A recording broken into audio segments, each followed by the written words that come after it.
Hello lovely moms, स्वागत है आपके यूट्यूब मॉम चैनल में।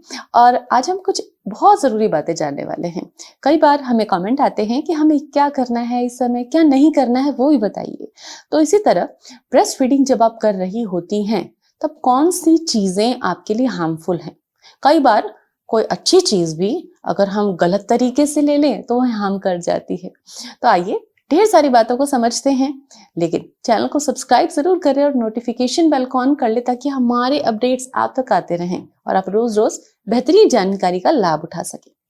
अगर आप ब्रेस्ट फीड कराती हैं अपने बेबी को तो आप कौन सी चीजें आपको बिल्कुल नहीं खानी चाहिए, सबसे पहले उन्हें जान लेते हैं। कैफीन, चाय और कॉफी मेन सोर्सेज हैं कैफीन के। तो अगर आप चाय और कॉफी लेती हैं ब्रेस्ट फीडिंग कराते समय थोड़ी मात्रा में, यानी कि एक बार अगर आपने लिया, लेकिन आपका सर्विंग साइज इतना नहीं, इतना ही होना चाहिए, कम से कम रखें सर्विंग साइज को। तो चाय और कॉफी लेने से क्या होता है बच्चे को, अगर माँ ज्यादा चाय कॉफी पीती है तो माँ के फीड में, दूध में ऐड होकर कैफीन बच्चे तक पहुंचता है।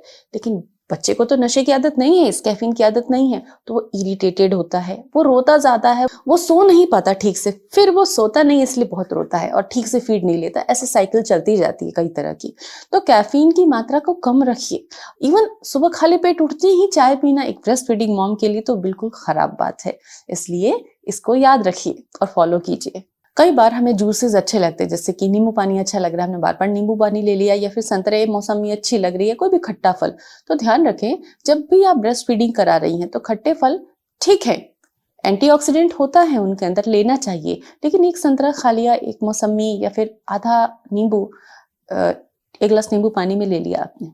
लेकिन बहुत ज्यादा अगर आप खट्टी चीजों का सेवन करेगी, कोई भी खट्टी चीज हो, इमली हो, अमचूर हो, कोई भी हो, तो वो आपकी बेबी को इरिटेट करेगा। क्योंकि खट्टी चीजें यानी कि एसिडिक, बच्चे के पेट में इतनी एसिडिटी को टॉलरेट करने के लिए सिस्टम नहीं होता, इसलिए आप जो भी खा रही हैं वो आपके दूध से बच्चे तक जा रहा है। तो इतनी एसिडिक चीजें ना खाएं, इतनी ज्यादा खट्टी चीजें ना खाएं जिससे बच्चा इरिटेट हो। मॉडरेशन में खाएं। जैसे साबुत दालें होती हैं, उड़द की है, मूंग की है, जिसमें छिलका भी नहीं हटा है, दाल के दोनों हिस्से जुड़े हुए, साबुत है दाल, तो ऐसी दालें, या फिर बीन्स, छोले, राजमा, छिलके हैं जिनके ऊपर और वो दली हुई नहीं है, और आप रोज रूटीन में वैसी दालें खा रहे हैं, तो बच्चे को गैस होगा। आप परेशान होते हैं कि न्यूबॉर्न इतना रोता क्यों है। ये रोता इसलिए है, हो सकता है आपने कुछ ऐसी चीज खा ली हो जिससे उसको गैस बन रहा है और वो अनईजी फील कर रहा है, तो बच्चा रो कर ही हर चीज एक्सप्रेस करेगा।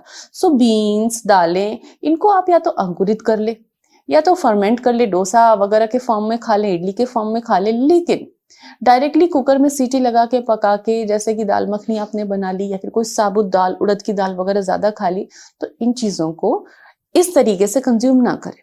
स्प्राउट करके, फर्मेंट करके आपके लिए बेस्ट होगा, लेकिन डायरेक्टली ना खाएं। अब बात आती है मूंगफली की।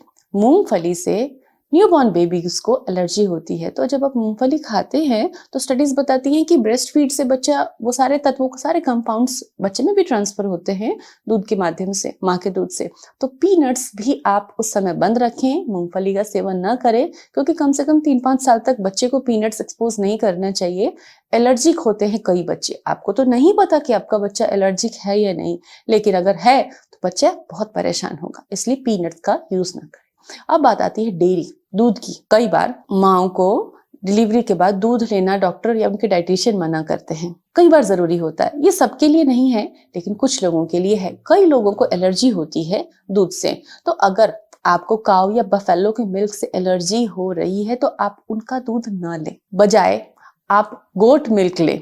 क्योंकि एक कॉन्सेप्ट है साइंस में कि हम अपने से बड़े एनिमल्स का दूध लेते हैं तो हमें एलर्जी की प्रॉब्लम होती है, लेकिन छोटे एनिमल्स का दूध हम ले सकते हैं। जैसे गोट मिल्क आपको बिल्कुल एलर्जी नहीं करेगा। सो अगर आप ले सकते हैं या बच्चे को देना है तो आप गोट मिल्क प्रेफर करें, जिससे कि आपको एलर्जी नहीं होगी। लेकिन डेयरी प्रोडक्ट्स आपको नहीं पता कि काऊ के हैं, बफेलो का है, या घर में कोई दूध आ रहा है, तो आप उससे बच सकते हैं अगर गैस बन रही है, एलर्जी हो रही है। कोई ऐसी सब्जी है, जैसे कि कई लोगों को शिमला मिर्च या हरी मिर्च से बहुत गैस बनता है, तो अगर स्पेशली ब्रेस्ट फीड कराने वाली माँ को किसी भी खाने की चीज से गैस बनती है, तो स्पेशली आपको अगर उससे गैस बनती है तो आप उसे ना खाएं, क्योंकि बच्चे को भी ये प्रॉब्लम सता सकती है।